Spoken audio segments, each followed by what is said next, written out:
Elijah Mitchell. Elijah Mitchell is a freaking baller. He was their last pick. And when they took him, I was like, this is the one pick I don't get. Another running back. Of course, the running back they take in round 6 is the one who is in the running for rookie. I mean, is he not in the running for rookie of the year? He would have to be, right? Grant, both those late round running backs, how fantastic did both look yesterday? Absolutely. Herbert is I was like, baller. I've never heard of this guy, but boy, I kept talking to Kyle Posey, like, yo, this Herbert guy's pretty good. He's like, yeah, I know. Like, yeah, I don't watch the Bears that much. I'm sorry, but yeah, he's pretty good. Yeah, I was talking to Kyle about him. Yeah, I'm just bragging about talking to Kyle Posey. I know Kyle Posey, Niners Nation.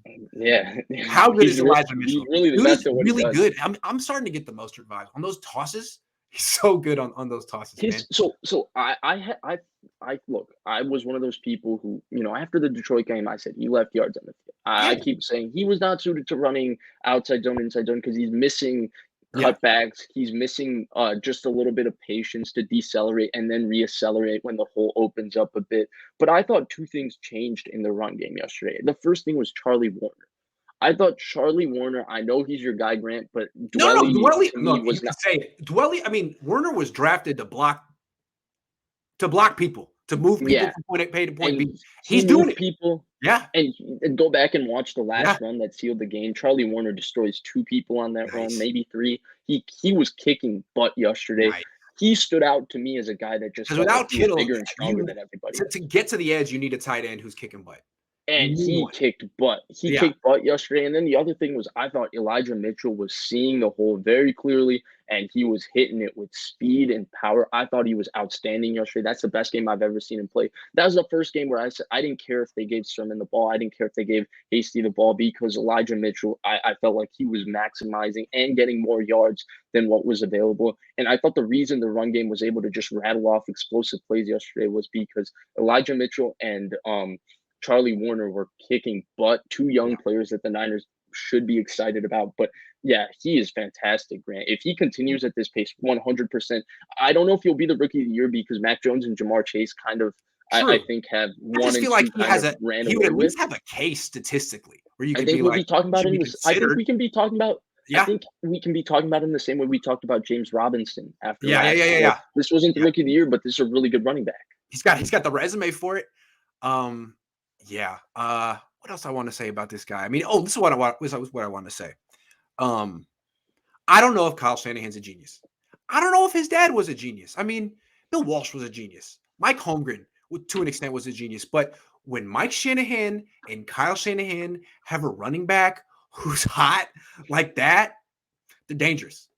Everything works. Everything works off of that. I think we used to have this conversation in the last couple of years. Like, is it Debo? Is it Mostert? Like, of course, Debo's better than Mostert. But Mostert, in a sense, made the whole offense work. Because when he's getting 6 yards a pop on first down and making it look easy, then everything else works in that scheme. And now if you have, like, during the losing streak, one thing they didn't have was a running back who was consistent. And now Mitchell's back playing the way he did week 1 or better. It's like, well, Niners look dangerous again. Now the defense looks better. The passing game looks better. I think that's actually 100% true. And, the way I never saw it, I didn't think it was player specific, but, I might have been wrong about that. It might be player specific, but the point is that this offense starts and ends with the outside zone. If they are able to set up their outside zone, there's a reason why Bill Belichick says the first thing you need to do when you're playing the Shanahan offense is stop that run game.